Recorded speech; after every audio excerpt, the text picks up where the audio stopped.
Over the past week, Sean Diddy Combs's federal sex trafficking and racketeering trial in New York edged closer to its conclusion. After more than 6 weeks of testimony, federal prosecutors rested their case on June 24, 2025, having called over 30 witnesses and presented explicit videos and messages they say demonstrate Combs's role in coercive freak-offs. His defense opted not to call any live witnesses, including Combs himself, choosing instead to highlight text exchanges they say prove consensual participation and to question the credibility of prosecution witnesses.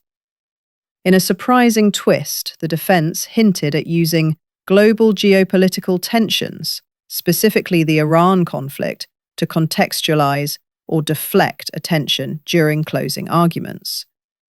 Combs has declined to testify, and with closing arguments expected imminently, jurors could begin deliberations as early as this coming week. His family's high-profile courtroom appearances also loom as an unspoken emotional factor that may influence jurors' perceptions. If convicted on all counts, the 54-year-old rap mogul faces a mandatory minimum of 15 years and up to life in prison. Good evening. Tonight we bring you the latest developments from the high-stakes federal trial of music mogul Sean Diddy Combs. After more than 6 weeks, both sides have rested, and the courtroom is preparing for its final acts. With dozens of witnesses, explicit videos, and intimate text messages already on record, this case has gripped the nation and could end with life-lasting consequences for Combs. Here's what you need to know as closing arguments near and jury deliberations loom. Combs was indicted on September 16, 2024, on charges of racketeering conspiracy, sex trafficking by force or coercion, and transportation for prostitution. Prosecutors say Combs orchestrated a criminal enterprise, coercing women, sometimes recording the acts while using threats of violence to control them.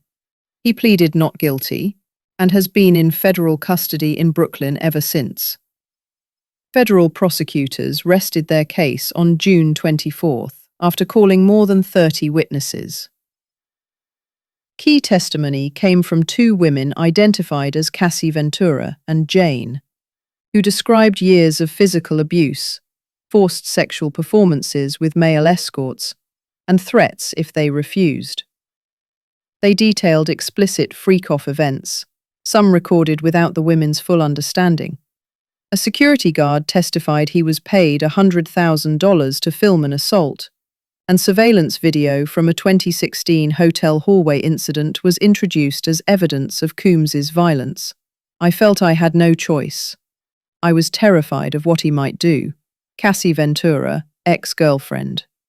Combs's defense team opted not to call any live witnesses, including Combs himself, instead focusing on cross-examination of existing evidence.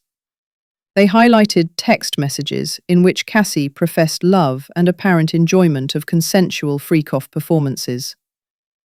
The defense acknowledged moments of domestic violence, but argued these were isolated incidents within a tumultuous but consensual relationship.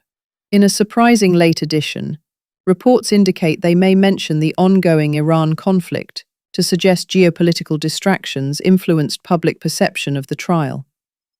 Despite repeated invitations, Combs has declined to testify. His defense argues that subjecting him to cross-examination would only allow prosecutors to revisit allegations of domestic violence. Observers note that choosing silence often carries risks, but in high-profile cases, it can also avoid exposing a defendant to hostile questioning. Also under scrutiny is the visible support from Combs's family. His mother Janice and 6 adult children have made regular courtroom appearances.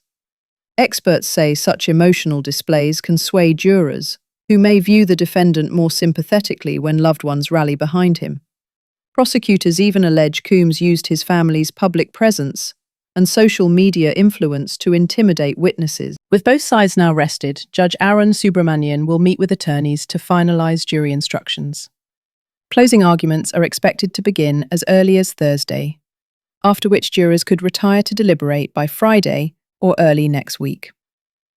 The judge has expressed a desire to have the case before the jury by the July 4th holiday, meaning a verdict could come just days before midsummer celebrations.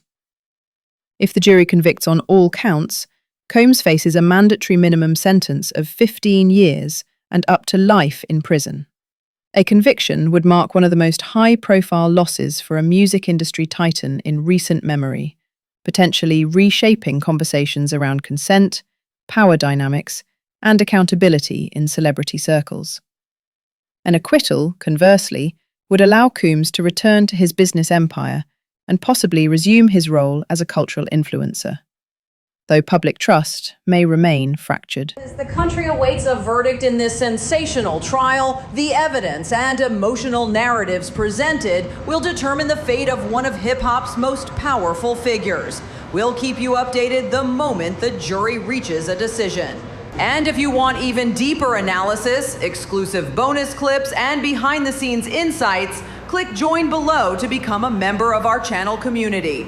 Your support helps us deliver in-depth coverage and earn you perks like members-only live Q&As, custom trial timelines, and early access to special reports. Thank you for watching, and welcome to our inner circle.